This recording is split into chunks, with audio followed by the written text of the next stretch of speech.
Yo, what's good, fam?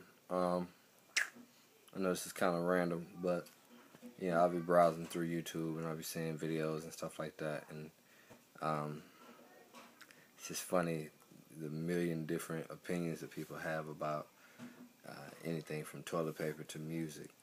One thing I want to talk about right now in particular is about music and the controversy that is still going on about should Christians be or should they use the art of rap to minister the gospel or to deliver the gospel.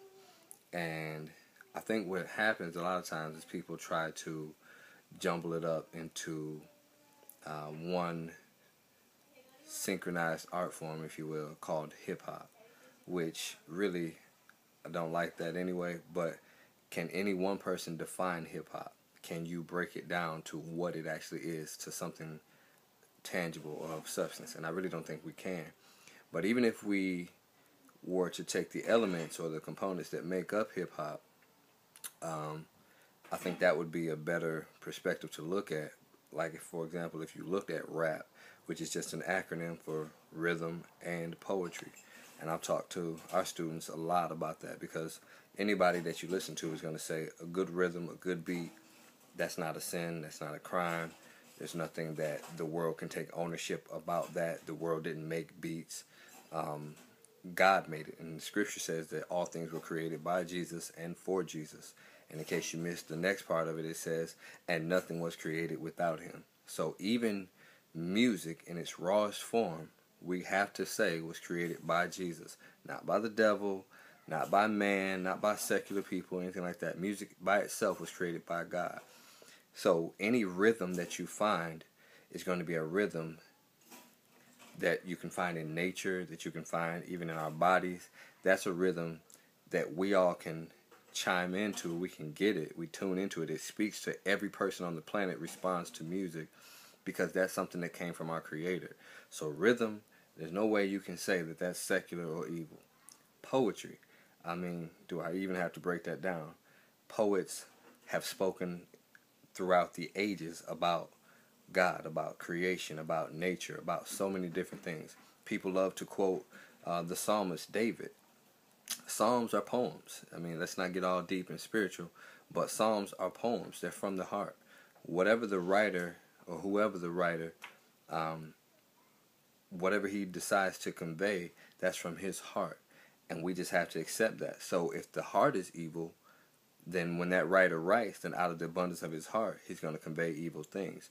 But if the heart is righteous, if the heart is pure, then out of that pure heart, he's going to convey pure things. So if you put a good rhythm and some good poetry together, R-A-P, rhythm and poetry, you get rap. There's no way that you can say that that belongs to the world or any entity at all. It's not exclusively Christian. It's not exclusively secular. It's just music. The truth is, what we're seeing as far as people who have an issue with it is people who, well, I can't speak for all of them. Maybe it's just out of misunderstanding. Maybe it's not. Maybe it's a lack of clarity. But all these crusades that are out there to campaign against rap or hip hop being used as an instrument for God, I think they're a waste of time and they're a distraction to real kingdom work. So that's my little 2 cents. I don't know if that's something that any of y'all have heard before, but it's a perspective to just chew on. I'm not challenging nobody. I'm not coming at nobody's throat. But real talk, I think we got better things to focus on. And the truth of the matter is, the scripture says, you shall know the tree by its fruit, period. And fruit that remains is something that we have to give God glory for. I know students in my life who, through the music that we make, we've been able to give them CDs, and they were ministered to, and they became disciples and began to seek after and pursue a relationship with Jesus Christ. So you can't tell me that it's not an effective tool. If there's an issue with some of the methods that people use or some of the extremities that people go to outside of what we would consider appropriate boundaries, we can address those. That can be tweaked. I think we can all, honestly say that.